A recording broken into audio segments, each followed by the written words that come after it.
Okay, so we're going to talk a little bit about procedural versus object-oriented programming. I think I may have mentioned a little bit of it last time, but this really deserves a few minutes.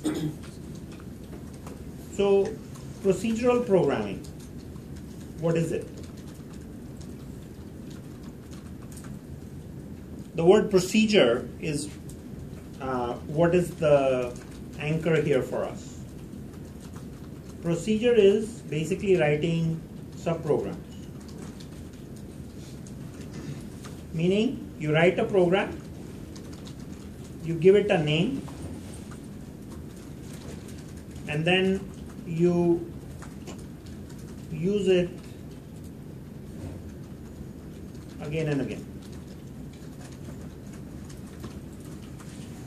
So you write a bunch of programs and call those programs repeatedly, and that becomes procedural programming. So an example here would be if I had a calculator program I wanted to write. For every function that a calculator has, addition, subtraction, multiplication, division, and 300 other things that you can do with a calculator, each function can be a subprogram.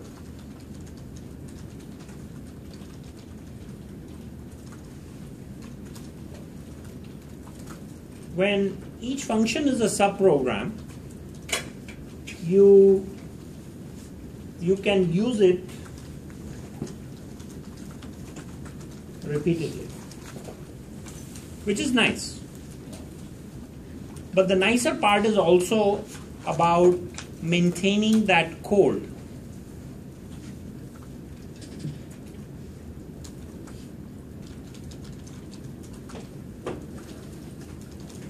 So when we talk about maintaining the code, you can go and focus on just one subprogram and fix any issues it may have.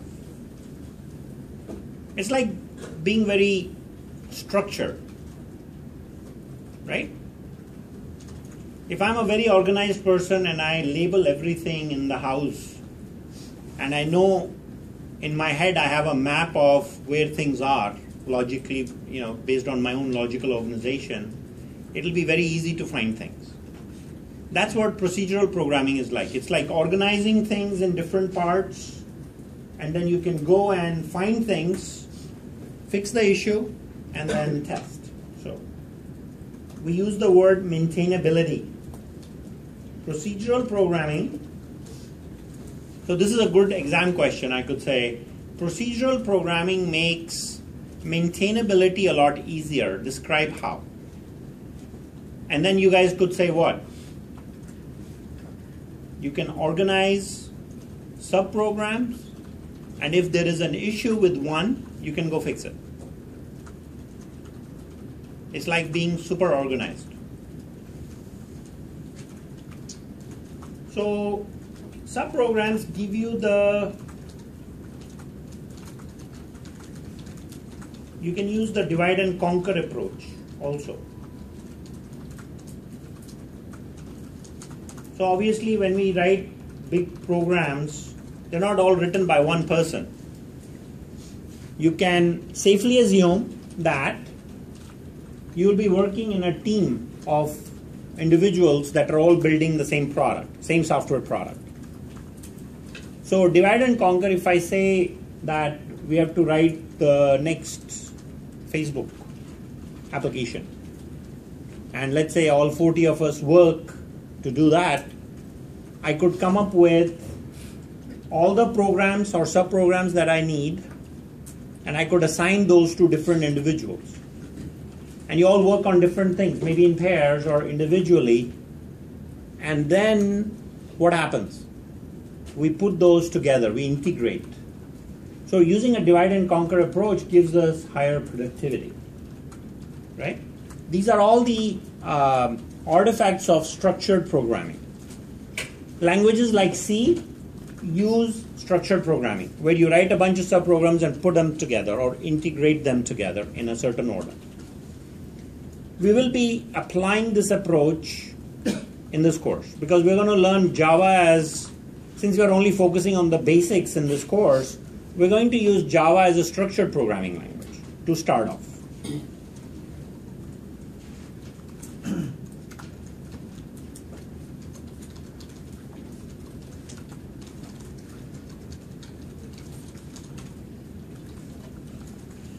But that's not good enough, right? Because structured programming was introduced in what generation? Do you guys remember? Third generation. Third generation. Okay? We had first to fifth. First generation, again I'm digressing here. First generation was machine language. Second was assembly. Third was more English-like C programming. Fourth generation, Java, C++, SQL, Python. Fourth generation languages use object-oriented programming. They work with objects. I'm going to talk a little bit about that right now.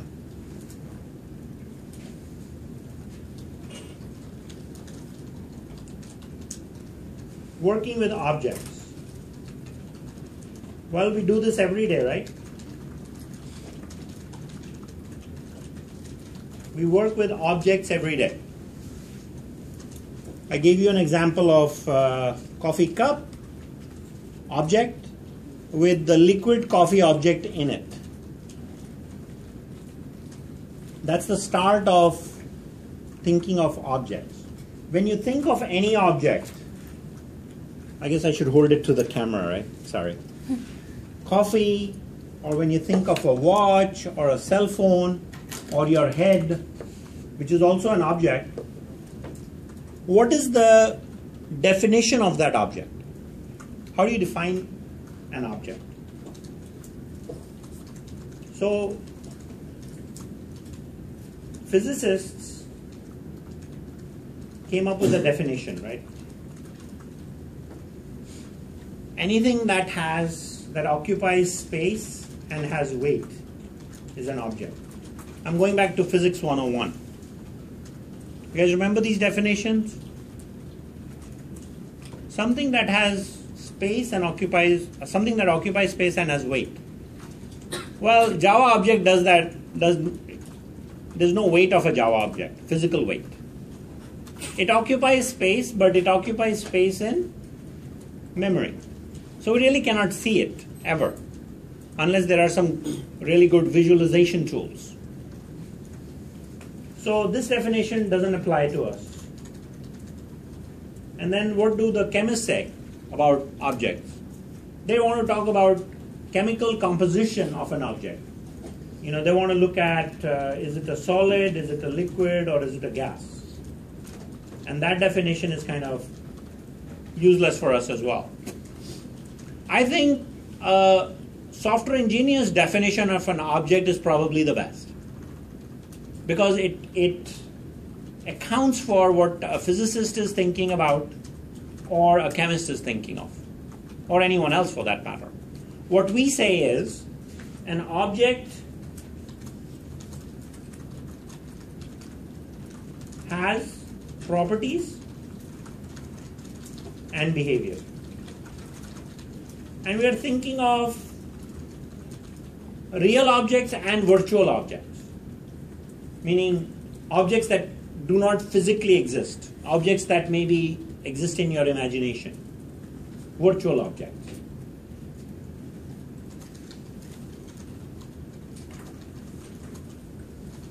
So the scientist that coined this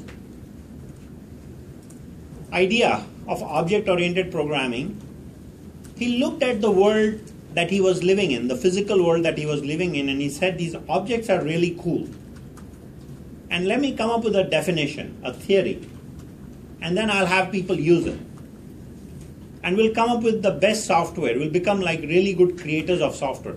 Because this notion of divide and conquer is nice, right?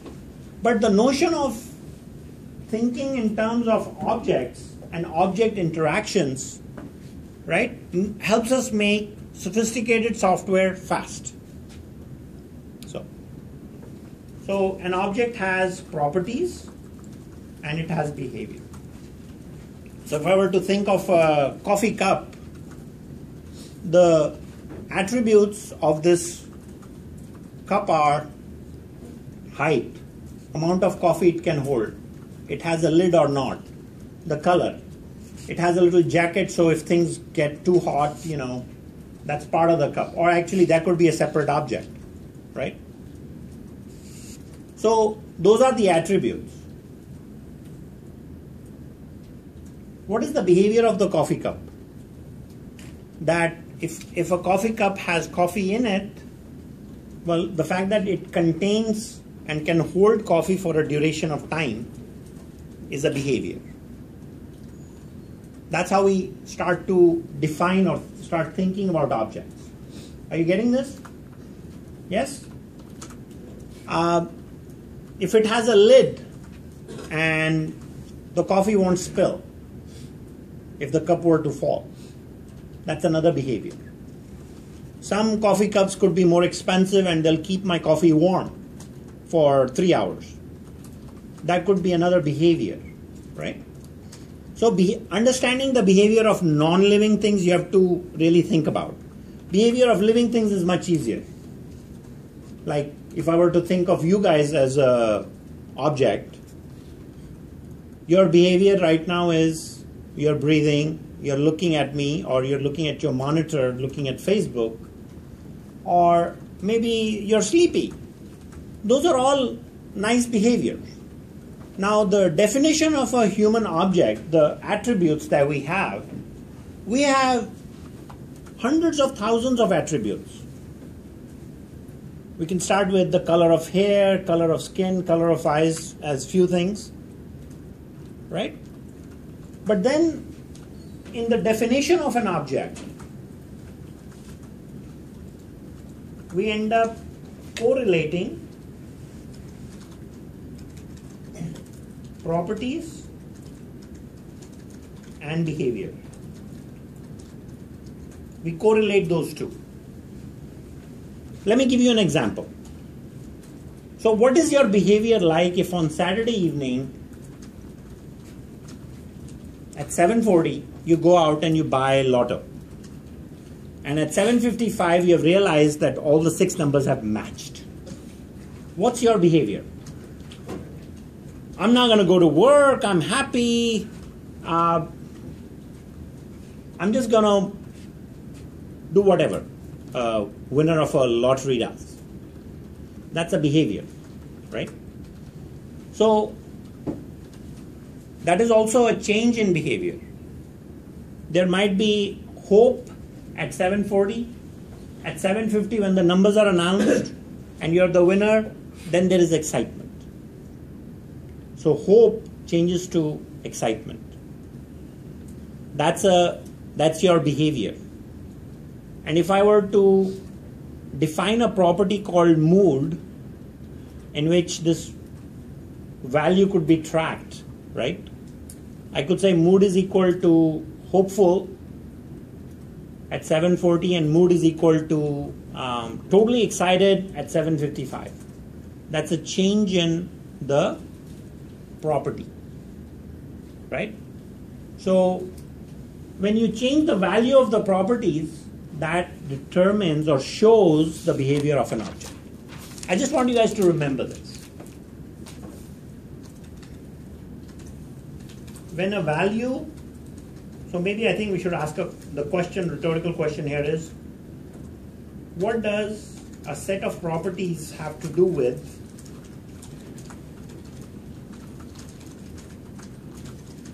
object behavior? And through the example that I cited, I'm basically saying changing the property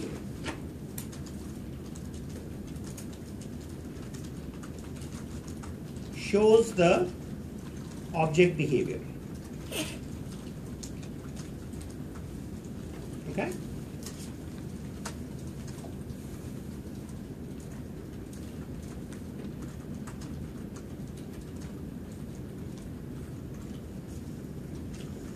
Changing the property shows the object behavior. When I change the value of the mood from hopeful to excited, that is showing the human behavior. Now, we have just one final thing about object-oriented stuff here. How are values of properties changed? See, that in itself is a exciting element. So we use methods to change the value of properties. So methods do play a role with object-oriented programming, right? So again, this is how I think about object-oriented programming. I really like to connect object-oriented programming to my physical world because that's how I think about it. And one other thing I know is because we live in the world of physical objects, we truly understand the objects around us. And all we have to do is bring to realization what are some of the key artifacts or key concepts that help us define the objects and the relationships between those. And once you understand how the objects are defined, mainly what I'm covering here, you define properties and methods and behavior and the relationship between those, right? This is how you create one object.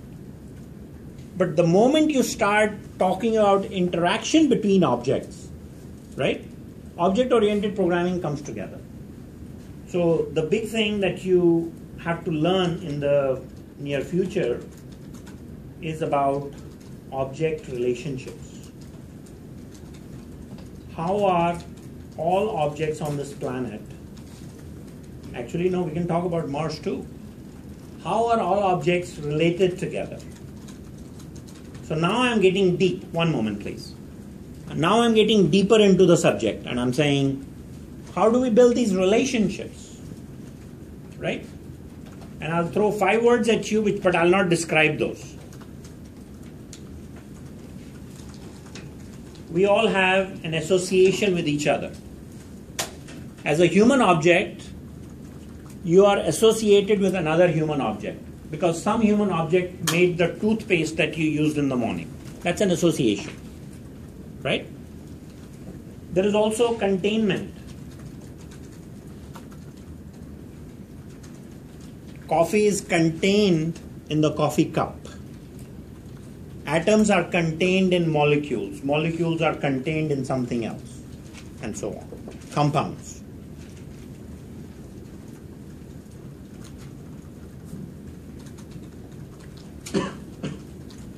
Encapsulation. We all have something to hide, right?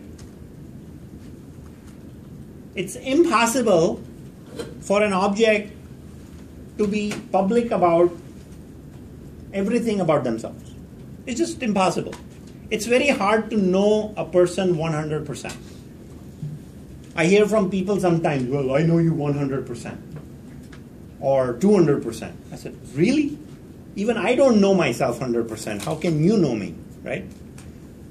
There are some things that are hidden about us, and there are some things that are public about us. Whatever is hidden about us is encapsulated in us. So your eating habits, let's say, are encapsulated in your definition of the object. Nobody else knows. You know, I like to eat, I like to drink Diet Coke all the time, or I don't know, whatever. Things that are hidden about you. And then there is inheritance and polymorphism. Have you heard of these terms? Inheritance is when you get something from someone else. This happens to objects all the time. Inheritance is driving the evolution. That's what the biologists say. And we embrace that concept and we say, cool, let's take inheritance and keep improving our software over time. And polymorphism, have you heard of that? One word, many meanings. There are many words in English, for example, that have different meanings depending on what you're thinking of. There are good words and also bad words, which we won't talk about, of course. Right? Words have meaning in a specific context. Right? One word, many meanings. Polymorphism. So, I will take your question. Yeah, I've heard the phrase has and is when used to describe object-oriented programming. I'm not sure how that quite fits into the properties of behavior. So has is very easy to define. That's a relationship definition to define containment. So coffee cup has coffee. I can't say has a coffee, but has coffee. So that's a containment relationship. Is a way to define an object independently. Because there are some objects that can exist with other objects, and there are some objects that can exist on its own. So when an object definition is set up, when it can live on its own, it is right. It's an independent entity, and by definition,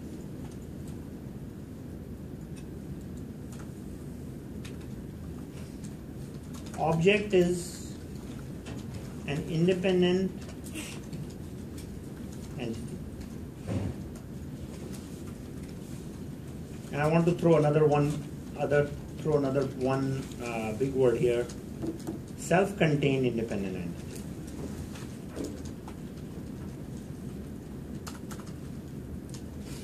That's reflecting on the is a relationship.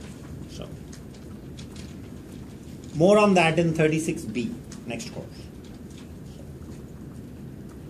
Okay, so I think I'm done with this topic, procedural versus object-oriented programming. I want to impress upon you that procedural programming is also called structured programming, and it's an artifact of third generation. Object-oriented programming is part of fourth generation. So, all right.